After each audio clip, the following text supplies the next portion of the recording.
Hi everyone, welcome to the YouTube channel. In this video, we will see how to add a ads partner in Meta Business Suite. So let's say you're working with a client and you want them to add you as a partner, or maybe you have hired a person that you want to add as a partner for your work.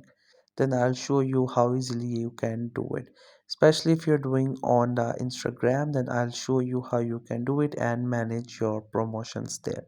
So first you have to simply log in with your Meta Business Suite, and once you have set it, then you have to simply go to your home page.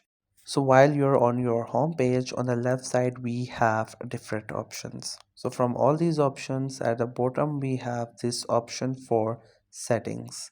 We just have to simply go into the setting. So for that reason, click the settings option. Once you click onto the settings will open and it will show more options. So now on the left side we have options, and there we have this option which is add partnership. So simply click onto this option. Once you tap onto this option, it